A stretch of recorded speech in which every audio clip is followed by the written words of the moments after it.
All right, everybody, it's time for Pass Rush Friday on a Thursday. Again, I know that people are trying to move on from that Rams game, especially with the 49ers game just being a handful of hours away.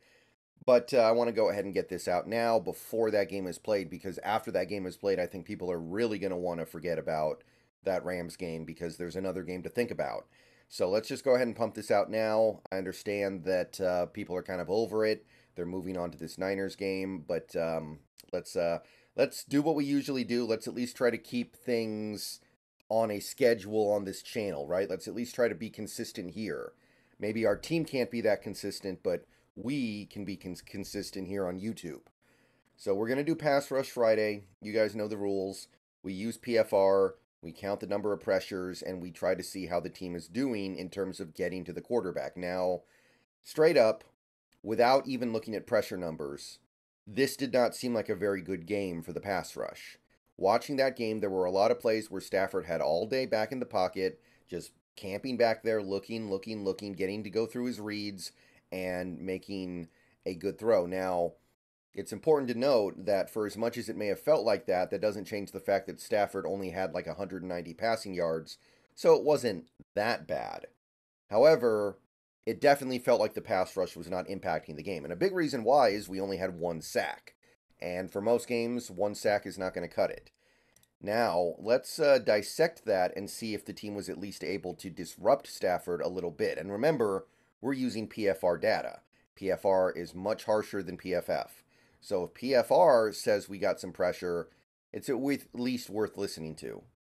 So let's start with the defensive line here. We got a good mix, a good variety of pressures in this game from our defensive line. Nobody was overpowering, but we did see one pressure from Draymond, one pressure from Jarran Reed, one from Mario Edwards, his first in a long time, and one from Leonard Williams. So that's basically one pressure from every defensive lineman who plays a normal number of snaps.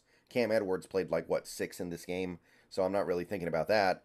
But Jones, Reed, Edwards, Williams all found their way to get pressure on the quarterback. So little bit here and there. Obviously, we're not super excited about one QB pressure across a full 60-minute football game.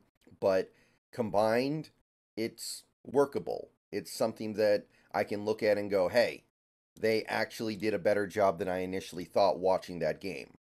So your defensive line came through with 4 QB pressures, which, I mean, that should be okay, right? That should be workable. So let's move on through the linebackers here, and this is going to be pretty quick and simple because Wagner did not get any, not a ton of blitzing for him. Brooks, however, did. Jordan Brooks got a QB pressure in this game. I don't remember when it happened. Again, I watched this game in a bar with 100 other people, and I have not really been motivated to go back and watch that much of it. Like, I'm really not interested in watching that entire game again, just being honest with you. I think you guys know why. So, Jordan Brooks got a pressure, according to PFR, so he continues to have an impressive season getting to the quarterback. He is probably going to get to double-digit quarterback pressures, which does indicate to me that we're using him in an intelligent way. So I guess that's good, right? And as you can see, things are already starting to add up. We've got 5 pressures, and we haven't even gotten to the meat yet. We haven't even gotten to the edge rushers. And it wasn't a great day for the edge rushers. Notable with the edge rushers was Mafe did not record a single tackle of any kind in that game. He had a pass deflection. That was it. So that's not really what we're looking for from Mafe these days. Especially with Nwosu out, we need more. But PFR did give him 1 QB pressure in this game, so he gets up to 16 on the season. So he's well on his way. Still playing really well. Just because he had a slightly off game doesn't mean he's bad now.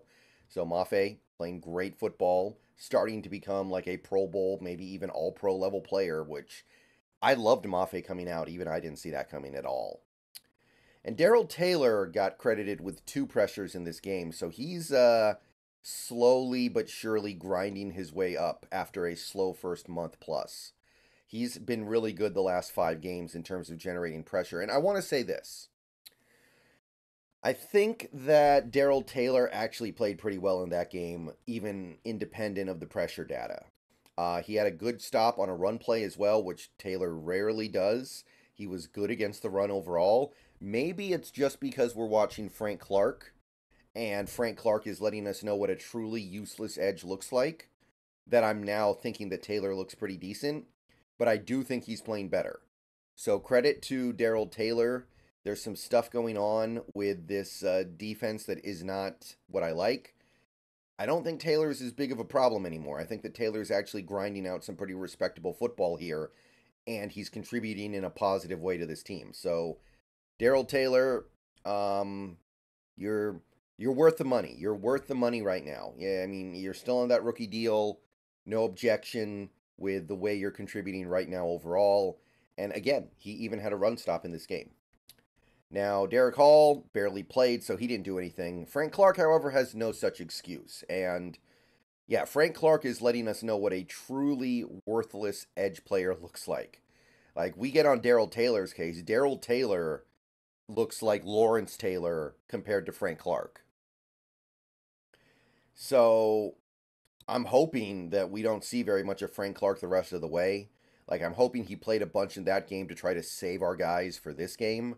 But realistically, this is a coaching staff that has shown in the past they believe in players long after they should. So it wouldn't surprise me if we stick it out with him and try to get more blood out of that stone. There ain't no blood to get. And I'm not surprised that Frank Clark has very little left, but I would hope that the coaching staff recognizes it at some point. All right, cornerbacks now. Cornerbacks. We did get one from Witherspoon. He had our only sack. Came in on a blitz. Took down Stafford. Was a great play. And we didn't see a whole lot of blitzing after that point. So, lesson not learned, I guess. I don't know what to say about it. But the Witherspoon blitz works really well this year. He's been very effective as a blitzer. And we don't go to it enough. So, yeah, I think that... I don't know what to think. I don't know how you can look at these good results happening over and over and over again and not think we should push that button a little bit more. But that's the coaching staff that we have right now, where nothing makes sense. Speaking of blitzing, Julian Love did get a QB pressure on Stafford in this game on a blitz. Almost got a sack. Forced an incompletion. And again, after the Love blitz, didn't see a heck of a lot of blitzing. So we continue to leave Bobby Wagner in coverage where he gets lit up. We leave other players in coverage that don't need to be left in coverage a lot. And our front four struggles to get a ton of pressure. And you get what you get at the end of that game. So the Seahawks did find their way to 10 QB pressures in this game. But it was a very uninspiring 10 pressures. It was one of those things where the pressures were there, but you weren't able to get sacks. A lot of your pressures weren't effective at preventing a play from happening, and you weren't really satisfied with those 10 pressures. So, yeah. I don't know.